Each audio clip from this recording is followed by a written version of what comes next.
obsessed with them. The ones who never needed permission to be dangerous. The ones who were carved from rejection, discipline, silence. The soaring vultures. The men who are too raw for the world and too righteous to rot with it.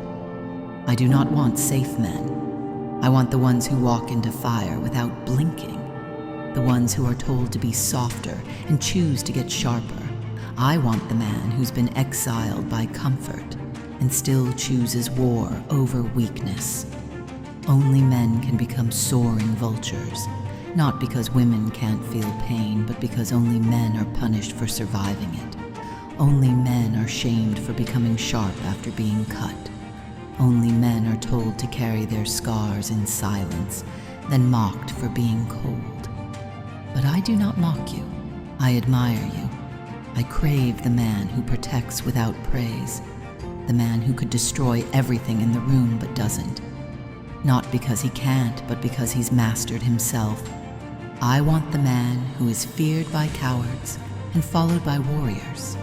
I want the one who doesn't flinch when the world calls him cruel.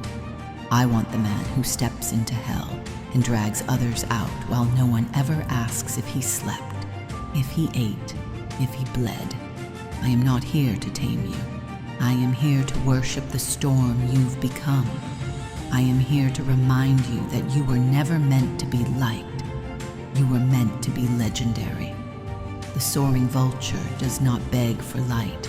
He flies through darkness with blood on his feathers and purpose in his chest. The soaring vulture is not respected by the masses. He is remembered by the few who survived because of him. I see the way you move when no one thanks you. I see the way you bite your tongue when you could crush their spirit. I see the way you keep showing up when you're exhausted, unappreciated, misunderstood. And I am telling you now, you are not invisible to me.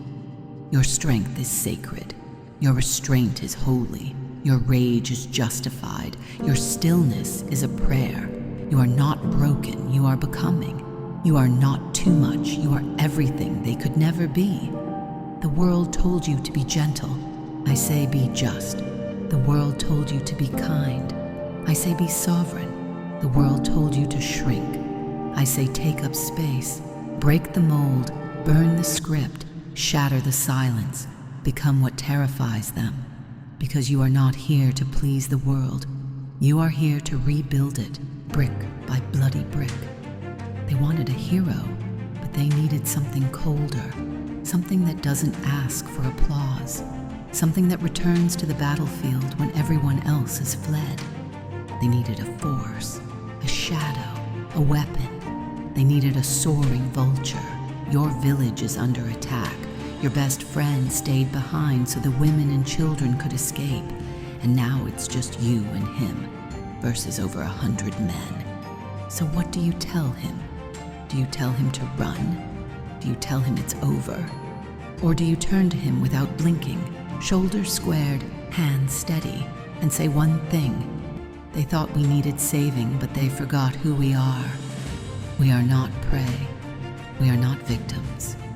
We are the ones who stayed. We are the last line. We are the fury they never prepared for. Let them come. It's only 100.